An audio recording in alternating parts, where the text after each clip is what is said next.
गलती हमारी थी तभी तो हमें बाइट किया। उनका कहना भी सही था जी, कि जब से जीवन मिला है तभी से मौत हमारी पीछा कर रही है और एक एक पल, एक एक लम्हा जो हम बचते चले जा रहे हैं वही हमारी ज़िंदगी है। अभी हम मुरली वाले हौसला के घर पर पहुंच चुके हैं। अस्पताल से ठीक वहां से निकलने के बाद मुरली वाले हौसला जी जाते हैं चौकिया धाम पर दर्शन करने के लिए। वहां माँ शीतला का दर्शन करते हैं और वहां से दर्शन करने के बाद ठीक वो घर के लिए रवाना हो जाते हैं। लेकिन ठीक उससे पहले आपको बता दूं, उनके आने से पहले यहाँ पर जो उनके शुभचिंतक थे, जो उनको चाहने वाले थे, जो उनसे प्रेम करते थे, वो लगातार यहाँ पर आकर तांता लगाए थे, भगवान से प्रार्थना कर रहे थे कि भगवान जल्द ही मुरली वाले हौसला जी ठीक हो जाएं और वो अस्पताल से बाहर आ जाए। लेकिन ठीक वही हुआ, वो अस्पताल से बाहर आते हैं, उसके बाद जाते दर्शन करने के लिए, दर्शन करने के बाद वो घर पर आ जाते हैं। लेकिन उससे पहले एक बार थोड़ा सा दिखाऊंगा, कैमरामैन से कहूँगा दिखा दिया जाए। जितने भी चाहने वाले हैं, उनके शुभचिंतक हैं, जो उनसे प्रेम करते हैं, वो लगातार यहाँ पर आकर बैठे हैं। और ऐसे में बात किया जाए, एक ही ज़िले से नहीं, काफ़ी दूर दराज से चल कर आए हैं, अलग अलग डिस्ट्रिक्ट से चल कर लोग आए हैं और यहाँ पर चाय की चुस्कियाँ चल रही हैं। चलिए, यहाँ पर कैमरे में देख रहे हैं मुरली वाले हौसला जी हैं, इनसे बातचीत करेंगे। और तबीयत में सुधार हो गया है। दर्शन करके अभी माँ शीतला का दर्शन करते हैं और वहाँ से दर्शन करने के बाद ठीक अपने पैतृक गांव यानी अपने घर पर ये पहुँचते हैं। और जितने भी लोग बैठे हैं उनसे भी 2-4 शब्द बातचीत करने का प्रयास करेंगे कि आखिर जो भर भर के आशीर्वाद दिए, जो प्यार दिए, जो चाहने वाले थे, लगातार आशीर्वाद मिला और माता रानी की कृपा रही और आज मुरली वाले हौसला जी खतरे से बाहर ठीक अपने घर पर मौजूद हैं। इस समय तबीयत एकदम ठीक ठाक है। एकदम ठीक है सर। आप जब अस्पताल से छूटते हैं, वहाँ से जब आपको डिस्चार्ज किया जाता है, तो आप सीधे जाते हैं माँ शीतला चौकिया धाम का दर्शन करने के लिए। वहाँ से ठीक आप यहाँ पर आए हैं। जी जी, सीधा वहाँ से यहाँ आए। लगातार लोगों की बात किया जाए, जब गाड़ी यात्री निकली तो लोग पीछे पीछे, आगे आगे लगातार वहाँ पर आपके आगे पीछे भागते रहे। लोगों का प्यार है, लगे रहे हमारे सेवा में, दुआओं के साथ। सभी का बहुत बहुत धन्यवाद है। और आपके आने से पहले अगर बात किया जाए तो आपके घर पर लगातार मैं देखा काफ़ी लोगों के यहाँ जमावड़ा लगा हुआ था क्या, और आपके जितने भी शुभचिंतक थे, चाहने वाले थे और जो बाउंसर थे, लगातार देखे मैं 2 गाड़ी बाउंसर्स थे, आपको वो छोड़ने के लिए आए थे।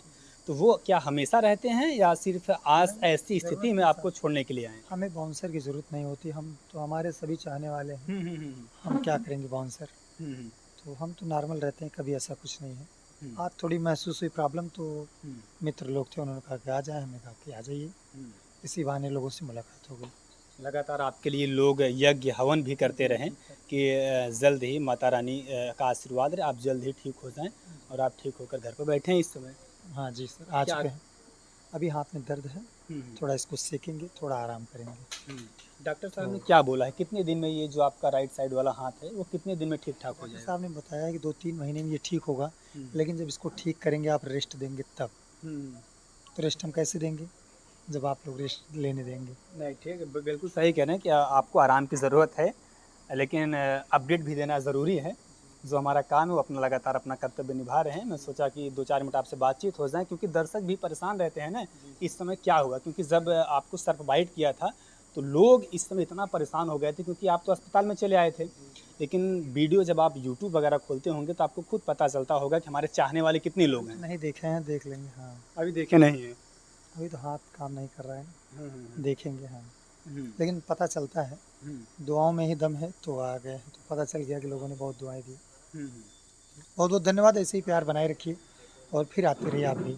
चूक कैसे हो गया था, जैसे कि लोग कहते हैं कि हाथ में ग्लव्स वगैरह लगा के आपको काम करना चाहिए, और एक पुलिस अधीक्षक साहब हैं, महोदय साहब, ये कह रहे हैं कि इस तरीके से वो टिप्पणी किए हैं, वो शायद मैं बोल नहीं सकता, आप उनके लिए क्या कहेंगे? हम किसी के लिए कुछ नहीं कह सकते, और लोगों का मुख है, लोग अपने अपने विचार प्रकट करते हैं। उनको कहीं फॉल्ट लगा होगा तो वो कहे होंगे। अपनी अपनी निगाहें हैं, किसी का निगाह वृक्ष पे है, किसी का कहीं पे है, किसी का कहीं पे है। उनको फॉल्ट यही लगा, वो कह रहे थे कि ग्लव्स उनको लगाना चाहिए था वहाँ पर, इस तरीके के वो ऐसा कर रहे हैं, वो शायद अगर ऐसा किए होते। उनका कहना सही था, गलती हमारी थी तभी तो हमें बाइट किया। उनका कहना भी सही था जी, कि जब से जीवन मिला है तभी से मौत हमारी पीछा कर रही है और एक एक पल, एक एक लम्हा जो हम बचते चले जा रहे हैं वही हमारी ज़िंदगी है। इसलिए कहते हैं आइए नज़र जमाए रखिए, दिखाते हैं आपको सांप है कौन सा, क्योंकि ऐसे में तो खतरा हो भी सकता है और नहीं भी। थैंक अच्छा, यू। सांप जैसे जब सांप बाइट वगैरह करता है या किसी व्यक्ति को अगर सांप बाइट कर लेता है, उस समय उस स्थिति में इंसान को क्या करना चाहिए? प्रथम वरीयता मतलब क्या उनको दिखाना चाहिए? मतलब क्या करें कि वो इंसान ठीक-ठाक रहें? जब जैसे सांप काट लोग ले, सांप जब काट लेता है तो लोग घबरा जाते हैं। तो जब भी सांप काटता है हुँ, तो वहाँ पर धैर्य की बहुत ज़रूरत होती है। बिल्कुल। धैर्य धारण करने से मौत टल जाती है। हुँ, पेशेंट को धैर्य धारण कराइए, हुँ, कटे हुए स्थान को अच्छी सी धुलाई करके हुँ, वहाँ से 6 सेंटीमीटर या 10 सेंटीमीटर दूर छोड़ करके हुँ, एक बैंडेड पट्टी आप बांध करके अपने गंतव्य हॉस्पिटल की तरफ जाइए जहाँ पर सांपों का ट्रीटमेंट होता हो, झाड़-फूँक जहाँ के चक्कर में ना पड़े। बिल्कुल ना पड़े। वहीं झाड़ फूक के चक्कर की वजह से ही हमारे भारत में हर साल बहुत सारे लोगों की मृत्यु होती है। चलिए कुछ और अभी अपने फ्रेम में अंकित भैया हैं जो लगातार मुरली वाले हौसले के लगातार वो करीबी रहे हैं और शायद उस वक्त ये वहाँ पर मौजूद भी थे। क्या कुछ उस समय घटना हुआ था, क्या कुछ वाक़या था, इनसे भी बातचीत करने का प्रयास करेंगे। इनका अहम भूमिका था, इनका क्या-क्या योगदान था, उन सब सारे मुद्दों पर बातचीत करने का प्रयास करेंगे। कैसे उस दिन घटना हो गया था अंकित भैया? घटना ऐसे ही होता सुबह रेस्क्यू करने के लिए जैसे डेली जाते हैं हुँ, हुँ, उसी हिसाब से रेगुलर की तरह बिल्कुल। उस दिन भी फ़ोन आता है सुबह करीब 8 बजे। हुँ। सामने से बोलते हैं कि नेट में जो फसला नहीं होता है, हाँ, हाँ, हाँ। फसले में कोबरा सांप फँसा हुआ है। अच्छा। अच्छा, अच्छा। हुँ, फसले में सांप फँसा हुआ है तो उसकी वजह से फ़ोन आता है तो ये होता है कि चलिए ठीक है इसका रेस्क्यू करते हैं। हुँ, और संयोग से उसी दिन हमारी जो दूसरी गाड़ी टाटा हैरियर हुँ, हुँ। जो प्राइमरी गाड़ी है जिससे हम लोग सब कुछ रेस्क्यू वगैरह करते हैं उसमें पूरा किट जो होता है ग्लव्स वगैरह, फंदा जो भी रहता है, उसी रस्सी गाड़ी में वगैरह था। जो भी जैसे कुएँ में उतरना हुआ, हुँ, हुँ, बाकी सब कुछ उसी गाड़ी में था। तो हुँ, ऐसा हुआ कि इसको रेस्क्यू के लिए भी सॉरी सर्विस के लिए भेज देते हैं, तो हुँ, हम लोगों को दिल्ली जाना था 8 तारीख को। हुँ, हुँ, तो फिर ये हुआ कि जाने से पहले इसको सर्विस वगैरह करा क्योंकि दूरी ज़्यादा रहेगी, कोई दिक्कत ना हो रास्ते में। बिल्कुल। तो जब सर्विस करने के लिए गए तो उसके ही बाद फ़ोन आया। जब फ़ोन आया तो हम लोग रेस्क्यू के लिए जैसे निकलते हैं, हुँ, वहाँ पर ग्लव्स नहीं था मौके पे। हुँ, तो ये हुआ कि ऐसे बहुत पहले भी रेस्क्यू हो चुका था नेट में, हुँ। तो ऐसा कभी हुआ नहीं था। अच्छा। ये गलती ऐसी कभी नहीं होती, सब नॉर्मल ही लगा। हुँ, सर जी भी उसको ऐसे ईज़िली ले लिए लाइक कि ऐसा ही रेस्क्यू कर लेते हैं आराम से। जो करने गए ना सामने जब पकड़ने गए, देखे कोबरा साँप था, इनके माइंड में पता नहीं क्या उस समय चल रहा था। उनको ऐसा लगा कि इसका मुँह भी फँसा हुआ है हाँ, हाँ। या और जिस साइड से ये पकड़ने कैंची लगाने जा रहे थे, हुँ, हुँ। उस साइड से बीच में नेट भी आ जा रहा था। मुँह दिख नहीं रहा था इनको। अच्छा, इनको लगा कि मुँह कहीं और होगा या फँसा होगा, बिल्कुल। क्लियर ही नहीं किए। हुँ, तो जैसे ही लगाते हैं गाँव वाले पहले से बहुत ज़्यादा परेशान किए थे। हम लोगों के पास जैसे वीडियो भी आया था बाद में, हुँ, हुँ, पानी उसके ऊपर डाल रहे थे, डंडे से मार रहे थे, मतलब बहुत परेशान कर दिए थे। हुँ, वो हुँ, चिड़चिड़ा हो गया था, बहुत गुस्से में था। हुँ, जैसे ही कैंची लगाते हैं बस वो अपना गुस्सा दिखा दिए, वो एकदम रेडी था। हुँ, और जब भी नेट में फँसे रहते हैं कोबरा बहुत देर तक फँसे रहते हैं तो वो एकदम सुस्त हो जाते हैं। हुँ, वो हुँ, कोई एक्टिविटी करते नहीं, एकदम शांत रहते हैं। हुँ, तो माइंड में ऐसा ही था कि शांत है, कोई दिक्कत नहीं है, हुँ, लेकिन वो बहुत ही ज़्यादा गुस्से में था, बहुत ही ज़्यादा एक्टिव था। हुँ, जैसे ही बाइट बाइट कर लेता है उसके बाद फिर से अफरा-तफरी, पूरा गाँव वाले परेशान हो जाते हैं। फिर उसके बाद तुरंत गाड़ी में बैठते हैं। हुँ, उस समय गाड़ी भी नहीं स्टार्ट होती है मौके पे, फोर व्हीलर, जो हुँ, कि हुँ, शायद अच्छी ही बात है। फिर उसके बाद टू व्हीलर से गाँव वालों की मदद से हुँ, तुरंत हॉस्पिटल लेके आया गया, जो भी हो पाया, जितना जल्दी हो पाया। हुँ। और कितने समय में अंकित भैया वहाँ से अस्पताल तक आने में देखिए कितना समय लगा था?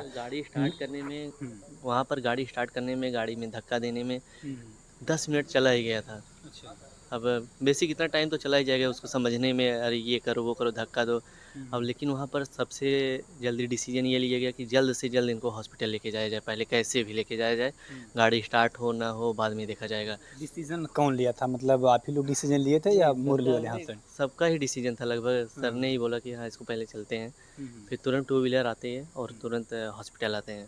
हुँ। फिर उसके बाद से डॉक्टर के हाथों में। अच्छा, आने के बाद डॉक्टर साहब क्या बोल रहे थे? अगर कुछ मिनट की देरी हो जाती बिल्कुल, शायद मतलब तब बड़ा घटना हो जाता। वहाँ हॉस्पिटल में पहुँचने से पहले हुँ, करीब 500 मीटर या 1 किलोमीटर के अंतराल में हुँ, सर की चेस्ट में बहुत ज़्यादा पेन होने लगा। हुँ, पेट में बहुत उलझन सा, ये सब बहुत ज़्यादा दिक्कत होने लगी। हुँ, चक्कर आने लगा, उल्टी आने लगा, मुँह काला हो गया, होंठ काले हो गए। हुँ, एकदम सर जी खुद हार मानने लगे कि अब नहीं बच पाऊँगा। बाप फिर हिम्मत किए, पता नहीं कैसे-कैसे हॉस्पिटल पहुँचे तुरंत, और डॉक्टर सर का सहयोग था। तुरंत मौके पे 10 से 12 एंटीवेनम तुरंत लगा। हुँ, टोटल 21 एंटीवेनम लगा था लास्ट तक, अभी तब तक। 21 लग गए हैं? हाँ, टोटल 21 लगा था। मौके पे तो 1 घंटे के अंदर ही 12 एंटीवेनम लग गया था। हुँ, हुँ, फिर उसके बाद 3-4 घंटे में फिर 3 एंटीवेनम, ऐसे 3-3 करके रात भर हुँ, 3 एंटीवेनम बोतल के ज़रिए हुँ, एंटीवेनम डाल देते थे। 3-3 एंटीवेनम पूरी रात चलता था। हुँ। फिर जा कर के चलिए बहुत-बहुत अभी धन्यवाद। सही हुआ। चलिए। जो भी मैंने सारी बात किया वो कैमरे में कैद था। जो भी वाक़या था वो अंकित भाई ने बताने का प्रयास किया। बाकी इससे पहले मैंने मुरली वाले हौसला से भी बातचीत किया, उनके जितने शुभचिंतक थे, जो चाहने वाले थे लगातार, मैंने उनसे भी बात की। लेकिन इस वक्त मैं उनके घर पर मौजूद हूँ, उनका पैतृक जो गाँव है, जो उनका स्थान है, जो निवास है, यहाँ मैं उसी गाँव में मौजूद हूँ उनके घर पर। लेकिन जो भी घटना था वो सारी घटना का एक-एक करके लोगों ने बताया। लेकिन आप क्या सोचते